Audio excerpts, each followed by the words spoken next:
Hi guys, so in this video I wanted to talk about my top 20 favourite movies from the year 2013, and my word, what a load of great movies we got in this year. Just some absolutely fantastic stuff, world class performances, great directors, firing at all pistons, just absolutely fantastic stuff. So that being said, these are all in accordance with the release dates from IMDb yet again, and of course these are just my personal top 20 favourite movies of this year. There's no right or wrong to this.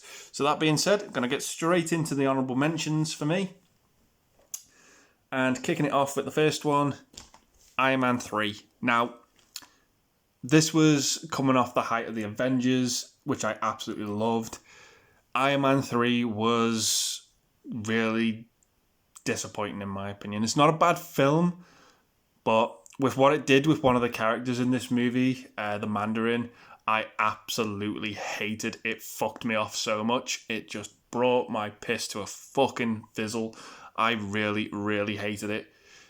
The Mandarin's supposed to be one of Iron Man's most dangerous villains, and the way they were building it up and the way they were going with it was absolutely fantastic. But the movie took this twist towards the end, and I hated it. I checked out. I'm not going to say it's a bad movie, because if you take the Iron Man element away from this movie, I think it works. But because they just absolutely butchered this comic book villain that is pretty much Iron Man's Joker in a sense to Iron Man, yeah, it just ruined it for me. It doesn't make for a great rewatch. But if you enjoy it for what it is and you don't have that attachment, you'll get a kick out of this movie and you'll really enjoy it. I know some people do. I know Movie Worm really loves this movie, and I'm really glad that people can get enjoyment from it. But for me, nah, it just ruined the character for me. Didn't do justice to it at all. But yeah. So, my next honourable mention is Thor: The Dark World. This is obviously the one MCU movie that gets shit on the most. I don't mind it, I think it's okay. It's the weakest of the Thor movies, in my opinion. Yes, absolutely.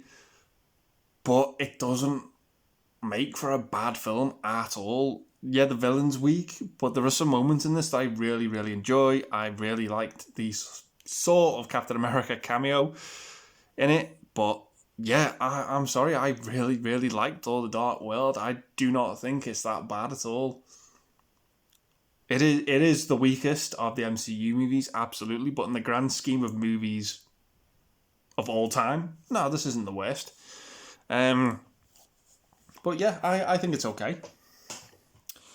My next honourable mention is The Conjuring. Yeah, one of the best horror movies of recent times. I think this is just absolutely fantastic. The sequel's really good too. Haven't seen the third one yet, but the first one I really enjoyed. Some really good creepy stuff in there. My next honourable mention is Star Trek Into Darkness. I've got the Steelbook here. I absolutely love this. It just didn't quite make the top 20 for me. But yeah, I thought this was a great follow-up by J.J. Abrams. I hadn't seen any of the original movies first, but I knew who Khan was. And yeah, I absolutely dug this movie. Seeing Peter Weller in this movie as well. Oh, absolutely amazing. RoboCop himself. Yeah, just absolutely loved Into Darkness. And I thought Benedict Cumberbatch was a great villain. I really enjoyed him in it. But yeah, I absolutely love this Steelbook. I just think it's so good. So yeah, Star Trek Into Darkness quite impressed me. Next up, we've got Lone Survivor with Mark Wahlberg. Great action war movie. I thought this was... Didn't really enjoy it the first time, but the second time it really won me over. So yeah, check Lone Survivor out if you've not seen it. Next up, probably got one of the most divisive superhero movies ever. That's Man of Steel. I enjoyed this movie a lot. I went to see it at the cinema 3 times when it came out. I just had a blast with that third act. I just thought it was just so jam-packed with action. But when you think about it, it is a bit silly. But other than that, I thought Henry Cavill made for a great Superman. Christopher Reeve will always be Superman. But Henry Cavill is good in the role, in my opinion. But yeah, Man of Steel, I thought it was fairly enjoyable. My next honourable mention is We're the Millers. Yeah, a great comedy movie, just one of the funniest. Sort of about this hodgepodge drug dealer who has to sort of put together this fake family. And yeah, there's a point in this with Kenny, played by Will Poulter. You absolutely think, you absolute lucky bastard. You'll know which scene I'm talking about. But yeah, I thought this was massively enjoyable and just a good fun watch. My next honorable mention is Woody Allen's Blue Jasmine. Saw Cate Blanchett taking home the Best Actress Oscar, and I thought this was a fantastic drama. Great performance from Cate Blanchett. Just really enjoyed this movie. I do actually quite like a lot of Woody Allen movies. You know, movies like Bullets Over Broadway, Manhattan, Annie Hall, Hannah and Her Sisters, Crimes and Misdemeanors. I just absolutely love all those types of movies. I just think he's churned out some absolute great movies in the 70s and 80s. But yeah, Blue Jasmine was a really good return to form in my opinion. Next up, we've got Don John with Scarlett Johansson and Joseph Gordon-Levitt and Julianne Moore. Yeah, I thought this was a great sort of, not a relationship study about a guy who's based all his sort of romantic experiences on pornography, and you've got Scarlett Johansson who based all her hairs like off rom-coms and movies. And just seeing the two come together was just really enjoyable. And I had a blast with this film. I thought it was so much fun. And my last honourable mention is the Coen Brothers Inside Llewyn Davis. I really had mixed feelings about this film, but it grew on me over time. The way it was shot sort of put me off a bit, but it's got a great cast to it as well. Adam Driver, Justin Timberlake, Kerry Mulligan, John Goodman. Yeah, just a really well-made movie, and I really enjoyed it. Great soundtrack to it too. Just really creative stuff in there. So yeah, they're all my honourable mentions, so I'm going to kick it off now with number 20 on my list. And that is a bit of an underrated film. I don't know if how many people have heard of this, but it's Short Term 12. Really good little drama movie this that I really enjoyed and got into. It's sort of about this rehabilitation place and the people dealing with the kids there. And yeah, I thought it was really good. Great performances in it as well from Brie Larson and Rami Malek. I just thought this was an absolute blast of a drama film, and I really got into the characters. So yeah, Short Term 12. Check it out if you've not seen it. Really good film. So coming in at number 19 for me is American Hustle. Yeah, this is a movie sort of about dodgy and shady dealings going on and politics thrown in, but it's got a fantastic cast to it as well. It's the wiggiest movie I've ever seen. Some of the hairstyles in this are just absolutely bizarre. I'm not one to talk, but yeah, just really good, well-acted film with a lot of funny moments in it too. And a great little cameo from Robert De Niro too. So yeah, check out American Hustle. My next pick, coming in at number 18, is Spike Jonze's Hair with Joaquin Phoenix, Amy Adams, and Scarlett Johansson. This was a really good sort of wake-up call about where technology was going, in my opinion, about people sort of forming relationships with IE products. But yeah, it was really sort of scary the way this movie sort of focused on this guy who formed a relationship with this sort of like artificial intelligence device played by Scarlett Johansson, and how it sort of escalated. It was just really strange and really creepy at times. But I absolutely loved the film and thought the performances in it were really good. So yeah, coming in at 18 for me. Really enjoyed that one. So coming up next for me at number 17 is probably the biggest animated movie that came out this year, and it's Frozen. Yeah, just really enjoyed this film. Thought it was just a great family film. So much fun going on in it. I can't really say much more than that. It just really impressed me, and I really enjoyed it. It was a great sort of follow-up of an original film to sort of follow Wreck-It Ralph, in my opinion. And yeah, I just absolutely enjoyed it. I'm not going to talk too much about it because you've probably already seen it and it's been done to death. But yeah, I had a really, really good time with Frozen. So, coming in at number 16 for me is Saving Mr. Banks with Emma Thomas and Tom Hanks. Really, really good movie about the making of a movie, if that makes sense. It sort of focuses on how Walt Disney was trying to get Mary Poppins off the ground and how he loved the book and he wanted to make it into a movie. But the author really sort of was very strict and protective of her work and didn't really want it to go down the road Walt Disney did. But it sort of showed off like the darker side of Walt Disney, like how he was like, I always get what I want, you know. If I've got a vision, it's happening one way or the other. It was just really, really surprising to see that side of him. But it was a really good character movie as well. Really loved the two of these bouncing off each other. It was just so much fun and a blast, and I absolutely love Mary Poppins, and these two actors were just great in the roles, so really, really dug Saving Mr. Banks.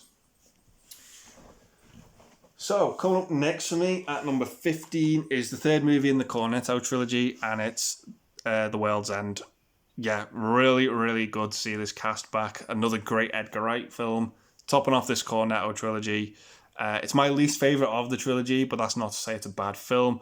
I really, really enjoyed it about this guy who just can't really let go of his past, gets all his friends back together in the village that they grew up in, and they go on this pub crawl, and it leads to just some absolutely weird sci-fi shit going on. And I had a blast with it, and I thought it was just so much fun, and the trilogy itself just makes for great back-to-back watches of all three films. They're just so enjoyable and so good. So yeah, The World's End, check it out. Really, really enjoyed it.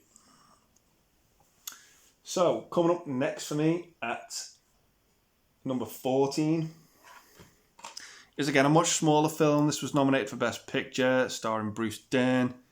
Bob Odenkirk's in this as well, Stacy Keach, and that is Nebraska.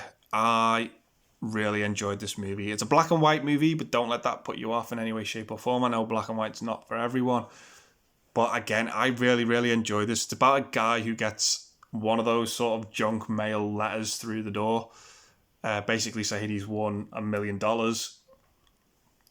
and he's basically walking across the state to sort of claim the prize. But everyone's trying to tell him this is a con. It's not real. You aren't going to get anything out of this. It's not worth the paper it's printed on.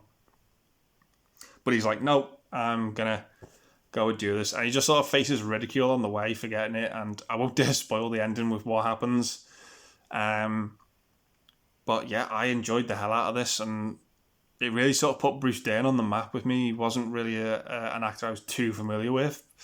I think the first film I saw him in was Django, and he was only in that for like 2 seconds. But yeah, really, really enjoyed Nebraska. I thought it was just a really good drama movie. Some funny moments in there too. So, coming up next for me at number 13 is Ron Howard's Rush. I've got it on this beautiful steelbook here. I absolutely love this thing. I just think it looks so good given how simple it is. It's just an absolutely fantastic looking piece. But yeah, I absolutely dug this movie with a great cast and a great story, telling the sort of rivalry between these two racing drivers. And yeah, it just made for an absolutely fantastic story. The race scenes in it as well were just absolutely brilliant. One of Ron Howard's best. He's a very hit and miss director in my opinion. He's got some great stuff to his name, like Apollo 13.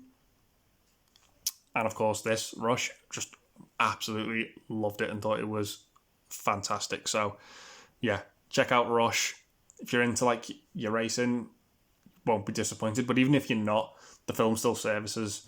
It still makes for a great movie, and I really, really enjoyed Rush. Thought it was just absolutely fabulous. So, coming up next for me at number 12 is probably a movie that's not really going to appear on a lot of people's lists, but I enjoyed the hell out of this.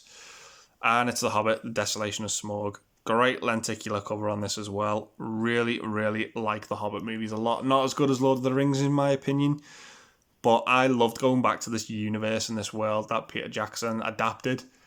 And yeah, if we got given more of that, doesn't really bother me at all. But I really, really dug this. I loved how it focused more on the Dragon of Smaug in the Dwarf Mountain, and how he's just sort of like taking control of it.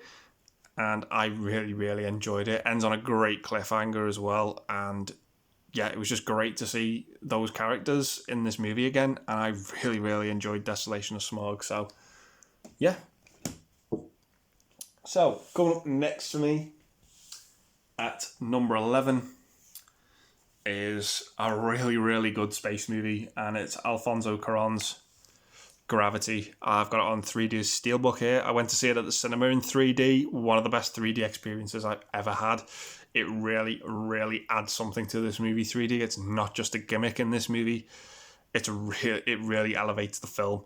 If you can see it in 3D, I fully advise you to, on as big a screen as you can as possible. It looks absolutely stunning. But yeah, very small cast to this. Sandra Bullock and George Clooney.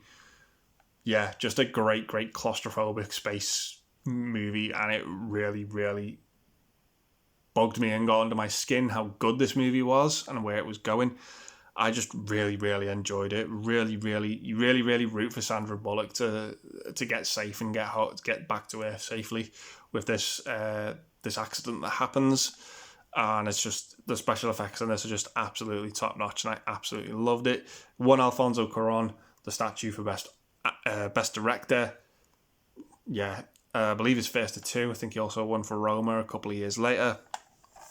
But yeah, this Steelbook is just absolutely brilliant, and it's just a breathtaking movie. So yeah, Gravity, give it a watch. It's well worth it. So, coming in at number 10 for me is Snowpiercer, starring Chris Evans. I absolutely loved this movie. It really, really impressed me. Thought it was just an absolute enthralling film. Really, really did. The plot is pretty much, there's this train that has pretty much all these different levels of societies living on it, and the lower you are in society, the further back you are on the train. And it starts off pretty much at the very back with this group of people being led by Chris Evans, and they're trying to make their way to the front of the engine room. And it's like the sort of different cabins they meet along the way. It's just really, really dangerous. And some of the stuff in this was just really, really brutal, and it really, really did grip me. So I had a blast watching Snowpiercer. I just thought it was fantastic. I really, really enjoyed the hell out of it. So yeah, check this one out if you've not seen it. Very, very unique looking film. So, coming up next for me at number 9 is, again, this is a really, really great foreign film. Not as good as The Hunt in my opinion, but still up there. It's absolutely fantastic, and it's Blue is the Warmest Colour. Yeah, this is a movie sort of about discovering who you are, and pretty much just falling in love with when you discover who you are. And it really, really impressed me. It's sort of about this girl at school who's sort of like realizing that she might be gay, and she faces a bit of a dilemma with people in her class that just don't really sort of accept it, and it's very, very uncomfortable, but it's just so riveting to watch. I will say this about the movie as well. This movie has this sex scene in it, and it is just, it's very, very graphic and explicit, the way it goes on and what it goes into. I know some people have said it's like borderline pornography. I wouldn't go that far, but it is very, very strong, and it's very powerful with what is put on screen. But I like the movie for that. You know, it's got the balls to do that. It didn't take away from the movie for me whatsoever, and I just thought it was just a great film. It's I think it's roughly about just over 3 hours. It's got a really lengthy runtime, but that runtime did not bother me in one bit. I just was absolutely gripped and loved every minute of it, and thought it was just absolutely a fantastic movie. So it's well worth the watch at least once, that movie. Just thought it was great. So, coming up at number 8 for me is the second part of a two-parter. The first part was in my last video. And it is Dark Knight Returns Part 2. Yeah, this was really, really good. This sort of follows the older Batman taking on the older Joker as well. And then, of course, a lot of the government gets involved and isn't really too happy with Batman, so they call in Superman to try and take him out. And it leads to like one of the best fights between Batman and Superman. That's how Batman v Superman should have been done. It was just really, really good and really, really gripping. Really disturbing at times. There's a lot of stuff with the Joker too. But I had an absolute blast with Dark Knight Returns Part 2. Thought it was just absolutely fantastic. Again, I think this is just a straight to DVD animated movie. I don't think it got a theatrical release, but that doesn't really take away from the quality. I thought it was just an absolutely fantastic animation. So yeah, check those two movies out. Just watch them back to back. They're just absolutely fantastic. So coming in at number 7 for me is the third part of a trilogy, and it is Before Midnight. Third and final part of the Before trilogy. This is a trilogy I absolutely love. I love all 3 of these movies. But this third movie sort of deals with the ugly side of the relationship. It's very, very uncomfortable to watch it sometimes, see these two people who we've really sort of grown to love when we followed them when they first met and when they reunite. And then to see them in this relationship going on this sort of downward spiral was really heartbreaking, but very realistic too. Very uncomfortable. You sort of like feel as if you're eavesdropping in on their argument. But it's just such a well-made film. And this is just, Richard Linklater's masterpiece, in my opinion, this trilogy. Just so good. So, yeah, give the trilogy a watch if you can find it. I know there's a pricey Criterion version out there, but I've just stuck with the DVDs and I'm happy with that, really. So, coming in at number 6 for me is Tom Hanks in Captain Phillips. This was a movie that sort of went over my head a little bit the first time I saw it. Second time I saw it, I really, really got into this and thought it was just a great, great, great watch. It's sort of about this sail barge that gets pretty much taken over by Somalian pirates, and things just go wrong and escalate. And of course, Captain Phillips, played by Tom Hanks, ends up getting kidnapped, and it's the ordeal he goes through. His performance at the end really, really got to me. Like, it was just so heartbreaking when he really captures the trauma that this guy went through and what he felt when everything comes to a head at the end. And you just really, really feel for him. The end of this movie is just, it's the movie's shining beacon. It really is. It's just, he's so good in this film. Just those last couple of minutes, his reaction is spot on. That is exactly what someone who's gone through what he has would be like. It's superb. It really, really is. So, yeah, Captain Phillips, just a really, really good film. So, coming up next for me at number 5 is Philomena with Judi Dench and Steve Coogan. Again, this was a fantastic, fantastic drama film I really, really loved. So it pretty much stars Judi Dench, who all these years ago had an affair with a married man and was basically put in this corrective sort of facility, this home for sort of unmarried underage mothers who had to stay with their babies when they were born for a brief period, and then the baby was pretty much sent off to be adopted, and the parents just never ever saw them again. And it's pretty much about Judi Dench trying to find her son with the help of Steve Coogan. And this movie didn't go the way I expected it to go. It doesn't have the happy ending that you think it would.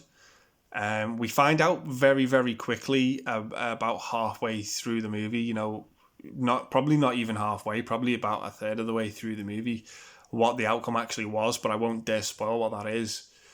And yeah, it just led to a twist and turns of events that made a lot of people look very, very bad in this film, and it really shocked me. And again, not to get into spoilers, but I really, really sided with Steve Coogan's character towards the end of this film. I thought his actions were completely justified with what the nuns did in this movie. I just really, really couldn't get my head around that at all. How it was pretty much an act of evil. But I won't dare spoil what it is or what it entails. It was just a gripping, fantastic, fantastic story, and I enjoyed the hell out of this movie. It was so good. One of the best dramas from this year. So fully implore you to check out Philomena if you've not seen it. It was just absolutely fantastic in my opinion. So coming in at number 4 for me is, again, this was a movie I didn't really know what I was getting into watching this. It stars Hugh Jackman and Jake Gyllenhaal, and it's Prisoners. It's got this great slipcover to it as well with the embossed text written in gold. I just love this movie. I just think it is so riveting and so good. It's pretty much, the premise of the movie is pretty much Terrence Howard and Hugh Jackman are pretty much two different fathers to a group of girls who end up going missing, and Jake Gyllenhaal's brought in to sort of be the detective leading the case and leading the search to try and find them. And my God, what Hugh Jackman the levels he goes to in this film to get his to try and get his daughter back is just absolutely frightening. It was just so scary to see Hugh Jackman in this role. It proved to me that he is more than a one-trick pony. This guy can act, and he acts the hell out of this film. It never really gets talked about Hugh Jackman performances. I think it's probably because it's such a dark film with what it deals with. But yeah, Jake Gyllenhaal as well is on point, as always. So good. Yeah, it freaked me out, this movie, quite a bit with its drama. I just was riveted by it. I will say this about it though, the end wasn't what I wanted. It does end on a little bit of ambiguity. Is that the right word? It just really didn't feel conclusive to me the way this ended. But other than that, my word, just what a riveting film. Fantastically directed too. But yeah, fully implore you to check Prisoners out. Really good film. So, coming up next for me at number 3 is the movie that won Best Picture this year, and it's 12 Years a Slave. Yeah, this is not by any means a comfortable movie to sit through at all whatsoever. This, to me, covers a very embarrassing time to be white.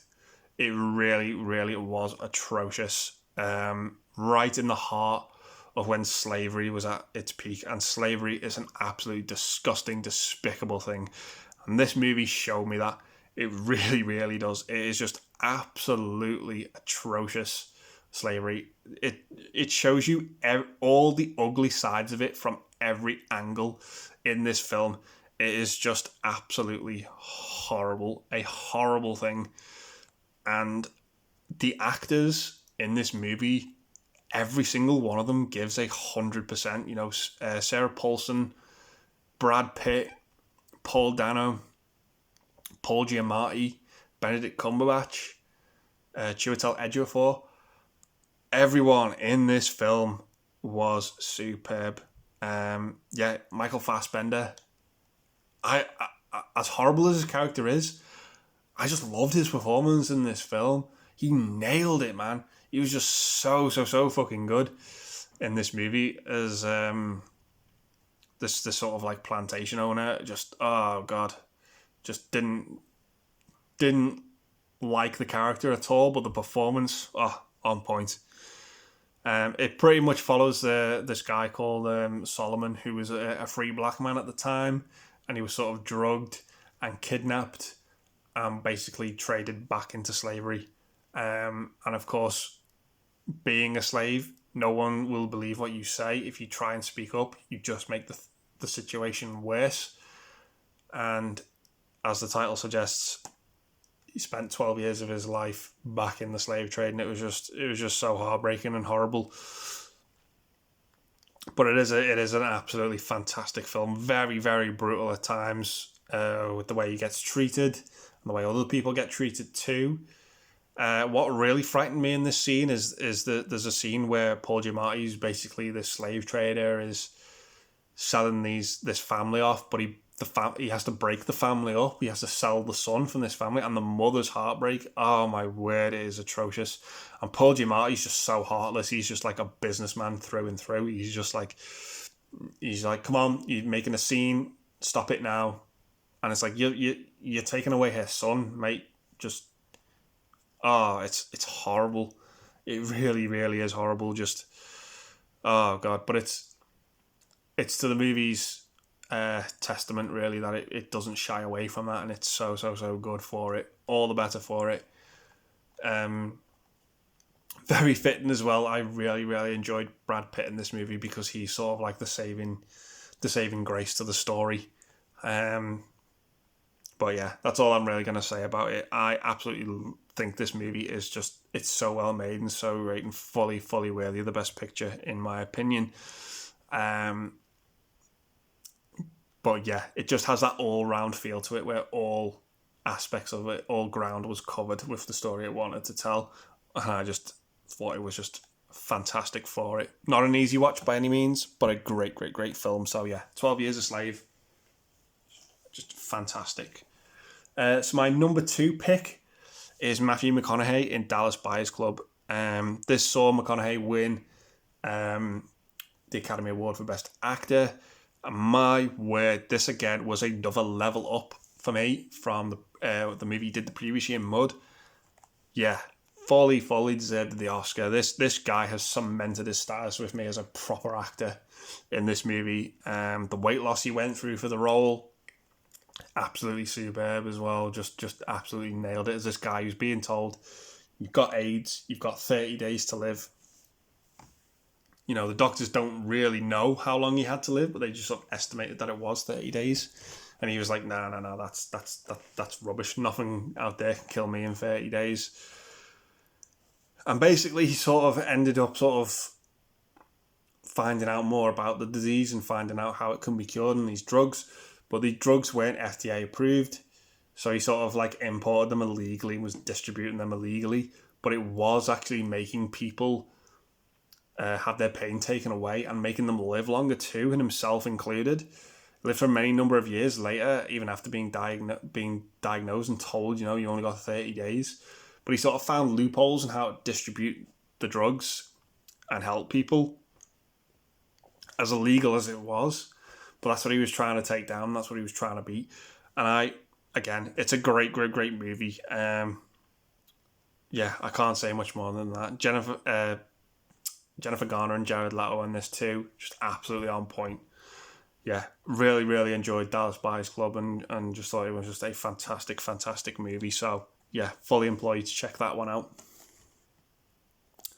So my number 1 pick for 2013 is probably going to be a lot of people's number 1 pick for this year too. A movie directed by Martin Scorsese, starring Leonardo DiCaprio. I've got the movie on Steelbook here. I think it looks absolutely fantastic, this Steelbook. And it is The Wolf of Wall Street. My word, where do I begin with this film? Following the life and times of Jordan Belfort. It's pretty much this stockbroker. And he ended up making it really big and really massive and becoming this absolute success.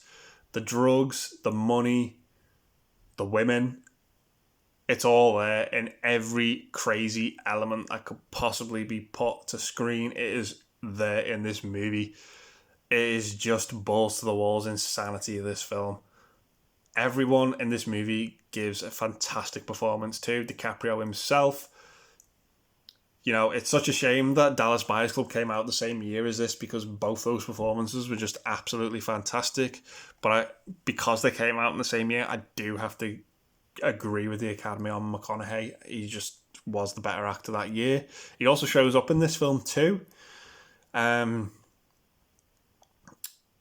yeah, as I said, this movie just blew me away with how good it is. It's a proper lads movie, this too. Like, all the lads enjoy this film and just think it's so great, you know. All the sex going on in this film is just, it's proper dirty and it's filthy and it's just so enjoyable. The drugs in this are just absolutely shameless, the way they're taking them, like as if it's fucking cornflakes. It's just so insane and just off the hook. But yeah, the abundance of money, the materialistic side of it, it's all there. None of it's absolutely glorified, but it's just fascinating to see these people doing what they're doing and getting away with it. And it's just, oh god, it's just off the hook insanity. 3-hour runtime to this, not 1 second of it dragged. I remember seeing this at the cinema and I wasn't bored for a single second of it. Just absolutely riveted by it. One of Scorsese's best of recent times, in my opinion. Just so good. But getting to this Steelbook, I think it looks absolutely fantastic. I just really dig this movie so much. Just absolutely fantastic looking film. Really is so good. You got some inner artwork with it too. If you've not seen this film, oh god, just do yourself a favour and check it out. The Quaalude scene. Oh my word, that movie. You take these drugs, but because they've not been touched for like years, it has this delayed effect, and they end up taking like an absolute, basically the whole bottle, and what they call the cerebral palsy phase. God, yeah, just absolutely fantastic stuff. So, yeah, The Wolf of Wall Street. Get it in your collection. I know it's like fairly cheap now on Blu-ray off Amazon. You just go out and buy it, or you just will not be disappointed if you've seen it. So, yeah, I'm going to leave the video there and just say I really hope you've enjoyed this. And these are my top 20 favourite films from the year 2013. My word, we just got a bucket load of quality in this year. So, yeah, I'm going to say thanks very much for watching. If you're new and you've enjoyed it, please think about hitting the subscribe button. It really means a lot to me. You know, let me know your favourite movies from this year down below. I just had a ball with this year and I just thought it was just so much fun. Rewatching these movies was just an absolute treat and an absolute blast. So, yeah, I'll leave it there and say thanks very much for watching. Stay safe and take care. I'll see you soon.